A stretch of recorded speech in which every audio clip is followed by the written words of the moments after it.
Chosen ones. These 7 dark forces follow you without warning.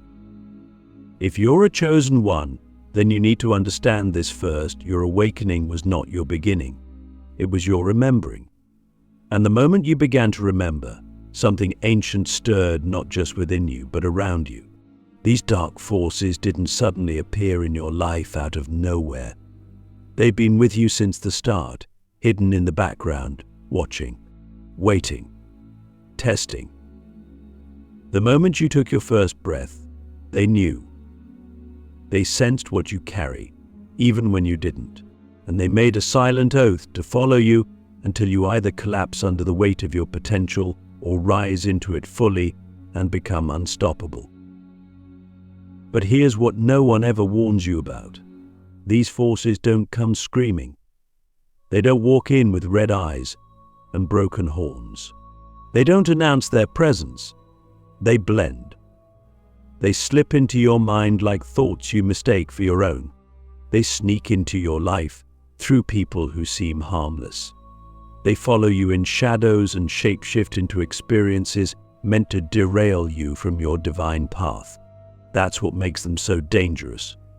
That's why so many chosen ones fall before they ever fully activate. Because you can't fight what you can't name. But today we name them.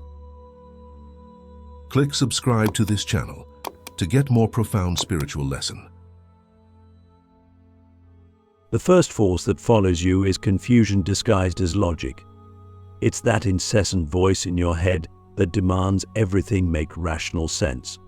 That mocks your spiritual insights. That makes you second-guess your intuitive knowing.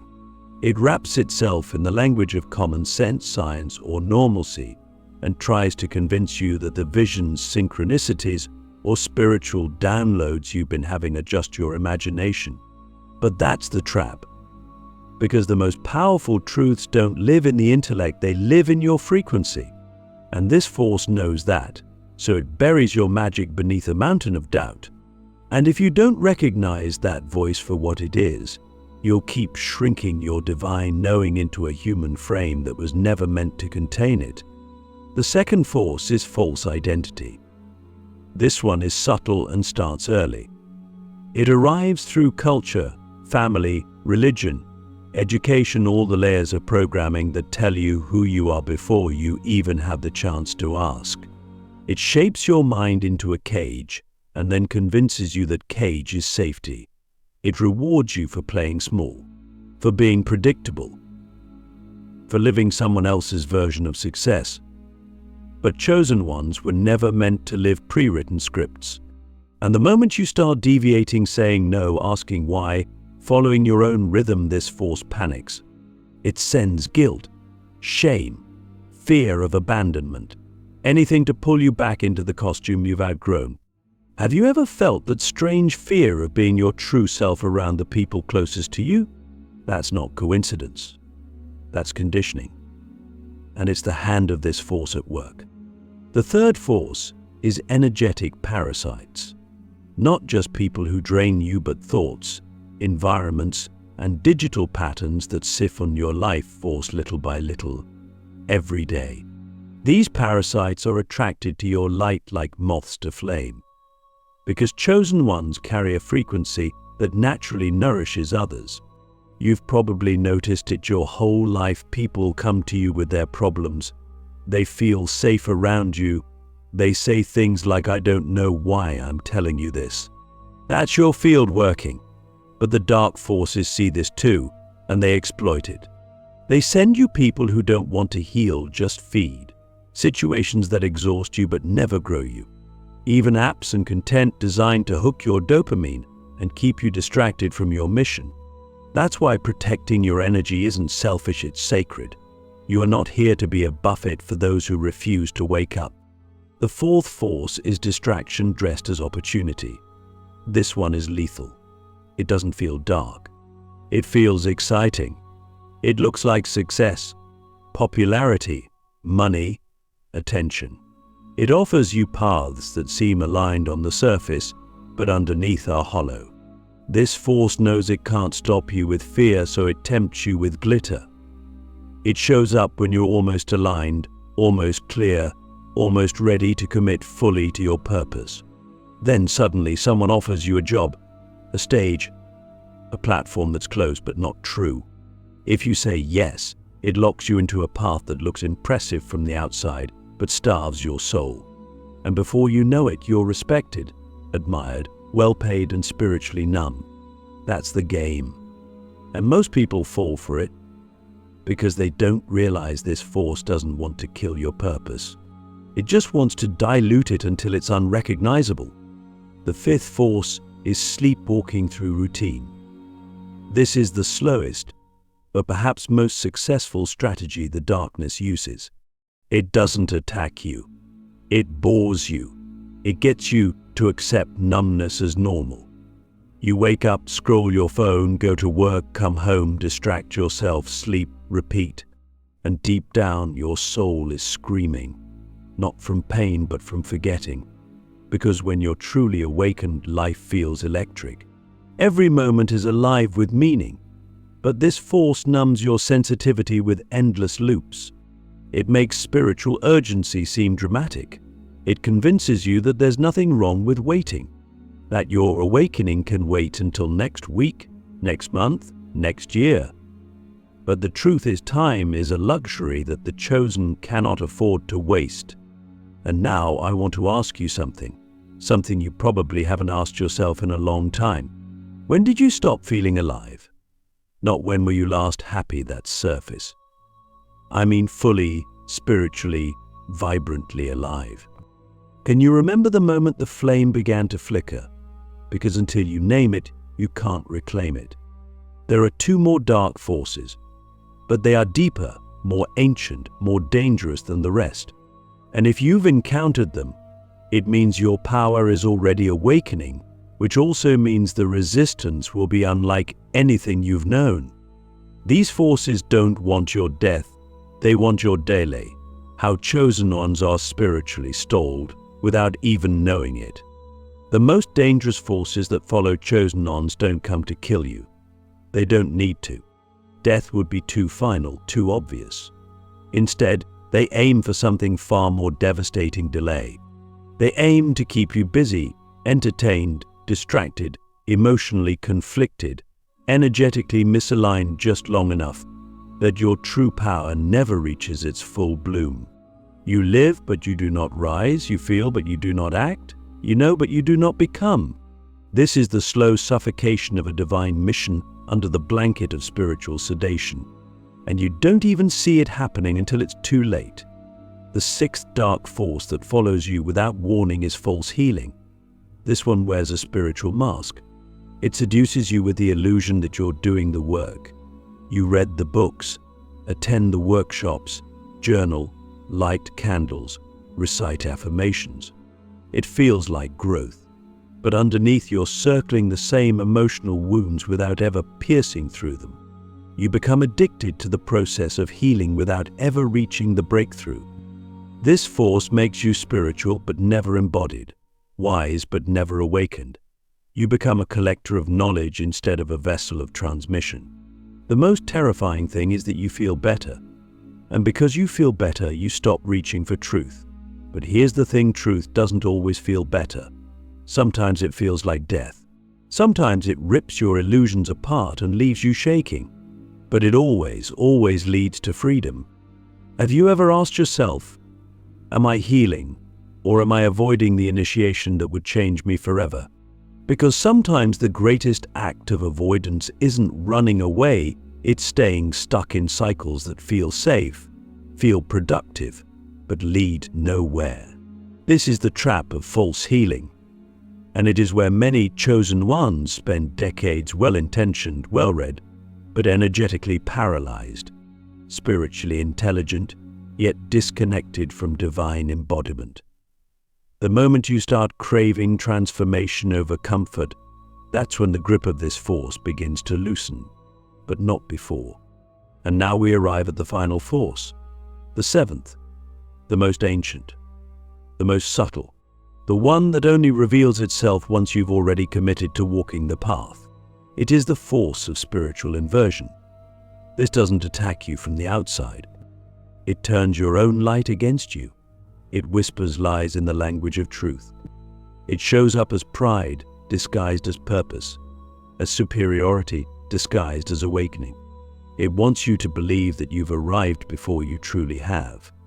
It fills you with divine vocabulary but blocks divine humility.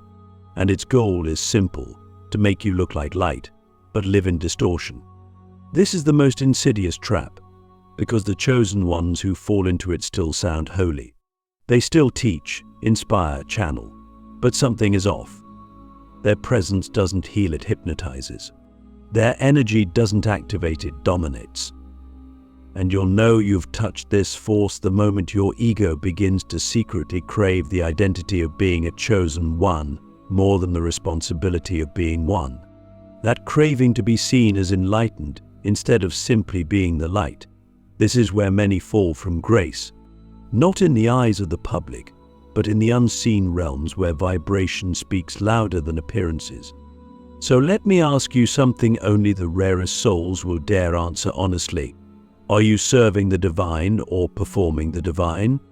Because that one question alone can shatter lifetimes of illusion.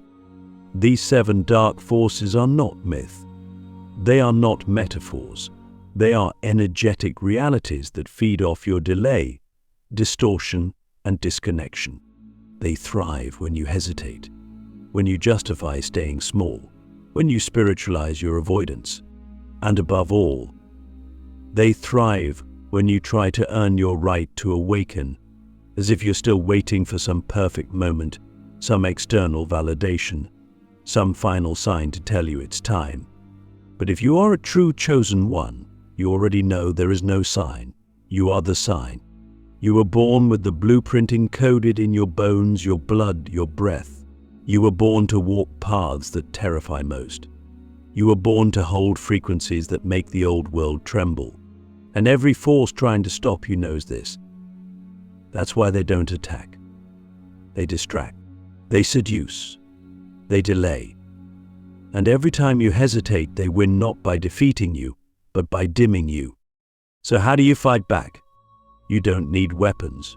You don't need rituals. You don't even need more knowledge. You need to choose. Choose to stop postponing your power.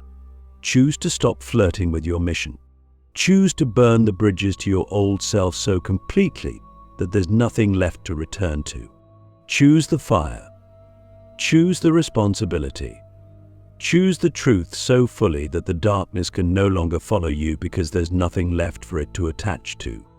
You will lose people. You will disappoint others. You will scare even yourself. But you will become real, and realness is what these forces fear most. Because once a chosen one becomes truly authentic, their energy becomes uncontainable. Their life becomes a beacon. Their presence becomes a direct threat to all illusion. And at that point, the dark forces don't try to follow you anymore. They flee. The chosen don't just escape darkness, they turn and face it. How to transcend without losing your soul. There's a point on the path of every true chosen one when you stop running. You stop avoiding the dark, stop pretending that the shadows are something to conquer, outrun, or silence. You finally realize the real initiation was never about escaping darkness, it was about turning toward it. And not just turning, but facing it fully, without fear, without illusion, without flinching. Because only when you look darkness in the eye without collapsing, do you reclaim the pieces of your soul it's been hiding. Most people never get there. They spend their lives trying to avoid what hurts, what haunts, what triggers. But avoidance is a cage, and many chosen ones fall into the trap of spiritual escapism, thinking they can meditate their way out of pain, think their way out of shadow, vibrate their way out of trauma. But that's not how ascension works. Transcendence without confrontation is just repression in prettier language. And the forces that follow you know this. That's why they don't just surround you externally, they live in the rooms you haven't entered yet inside yourself. The parts of you buried because they scared you. The shame you never named. The rage you were taught to suppress. the wounds you covered with knowledge and crystals and mantras. Those are the exact access points where the darkness seeps in, not because you're broken, but because you're incomplete. And every part of you that you abandon becomes a place where spiritual interference can live. But here's the miracle you only discover when you finally choose to face it. The darkness is not your enemy. It is your initiation. It holds everything you've been seeking: power, clarity, authority. It's all in the places you've been avoiding. The chosen ones are not those who walk in endless light. They are those who can hold both light and shadow in equal reverence. They are the ones who can walk through hell with an open heart and come back carrying heaven in their eyes. When you stop running, something sacred happens. The very forces that once terrified you begin to reveal their secrets. They show you their patterns. They expose their tricks. You start seeing the matrix not just as something to rebel against, but as a fragile illusion built on the parts of you that were still afraid to feel. And as you feel fully, as you let the grief erupt, the anger burn, the confusion swirl, you begin to release the energetic contracts you didn't even know you made. Contracts that said, I won't be too loud, I won't take up too much space, I'll dim my knowing to protect others. But you're not here to protect people's illusions. You're here to embody truth. And truth, when fully activated, dissolves everything false just by existing. The danger of being a chosen one is not the external attacks, it's self-abandonment. It's the subtle ways you reject your own power to stay palatable, to be liked, to be safe. But safety is the oldest trick in the Dark Forces book. They offer you comfort in exchange for your crown. They whisper, stay quiet, stay soft, stay small, and we'll leave you alone. But you weren't born for quiet.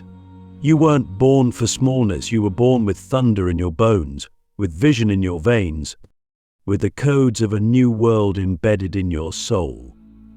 And when you finally claim that, fully, the darkness begins to retreat, not because you fight it, but because you no longer feed it. To transcend without losing your soul, you must stop seeking escape and start seeking integration. You must learn to sit with your pain until it teaches you its name, to walk into your fear and ask it what it's guarding, to turn toward your inner chaos and find the wisdom inside it. Because the soul doesn't grow through avoidance, it expands through confrontation. And the only reason the forces ever had power over you was because they were guarding something you hadn't yet reclaimed. So I ask you, what part of yourself have you been avoiding because you were taught it was too much, too dark, too unsafe? Because that is your doorway. And when you walk through it, when you finally stop needing to be pure or perfect or untouched, you begin to embody what the dark forces fear the most: wholeness. A soul so integrated that nothing can manipulate it. A presence so anchored that no illusion can shake it. A heart so alive that even the darkest frequencies can't help but transform in your presence. This is the beginning of real power, not the kind that dominates, the kind that transmutes, the kind that heals, the kind that sets others free simply because it refuses to abandon itself. When you reclaim all that you are, even the darkness starts working for you. There's a sacred secret the world never teaches, and only the rarest chosen ones ever truly discover. It's this: when you stop fighting parts of yourself, the universe stops fighting you. When you reclaim all that you are, even your darkness, the forces that once haunted you begin to shift. They no longer chase you, they serve you. Because you've transmuted the battlefield into a temple and your fear into fuel. This is the final alchemy. And only those who have faced every storm, sat with every demon, and bowed before their own soul ever unlock it. You see, the forces that followed you weren't evil in the way movies describe. They were mirrors, brutal, sharp, relentless mirrors, showing you what you had disowned. They weren't sent to destroy you. They were sent to pressure you into remembering your divine shape. But they had to follow you, shadow you, stretch you, test you, because nothing less could awaken the fire you carry inside. That's what makes you one of the chosen. Not that your path was easy, but that you refused to collapse under it. You walked with wounds wide open. You bled truth even when no one wanted to hear it. And still you kept rising. The real moment of power doesn't come when the attacks stop. It comes when you no longer fear the attack. When you recognize every challenge as a coded invitation, every betrayal as a hidden breakthrough, every delay as divine timing sharpening your edge. And suddenly you see what you couldn't see before, that everything was working with you, not against you. Even the forces you thought were trying to ruin your life, especially those. This is when the shift happens, when you go from survivor to creator, from victim to vessel. When your vibration becomes so embodied that the very forces that once drained you now orbit you like moons around a living sun. You stop pushing. You start attracting. You stop defending your light. You become the light. And light doesn't chase shadows, it reveals them. It reorganizes everything around it by simply being present. That's what you are now. Not a warrior constantly in battle, but a soul who knows its frequency is its shield. The pain you carried has become your medicine. The silence you endured has become your signal, and the darkness that stalked you now bows before you. Because you're no longer running, you're walking with the full weight of your mission, not for applause, not for glory, but because you remember who you are. You remember why you came. And you finally understand that the path was never supposed to make sense to others. It was written in a language only your soul could read. This is the level where reality starts to bend around your energy, where time stretches, people shift, synchronicities explode. You speak and life responds. You rest and downloads arrive. You stop needing to be seen because you become vision itself. And when you look in the mirror, you don't see someone broken or late or behind. You see a master in the making. Someone who has gone where few dared to go and come back carrying a wisdom that can't be bought, copied or taught. It can only be earned. And now the world needs what you carry. Because you don't just have insight, you have presence. You don't just have knowledge, you have transmission. You don't just have experience, you have embodiment.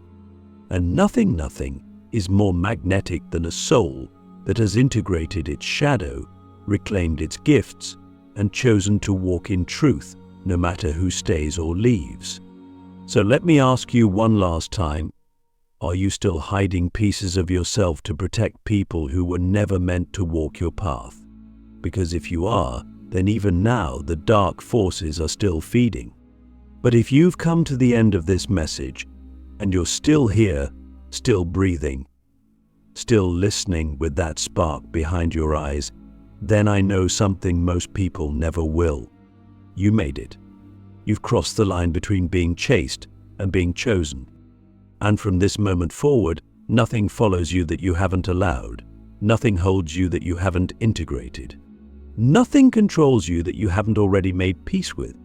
You are the storm, the stillness, the flame, and the ash. And the dark? It works for you now.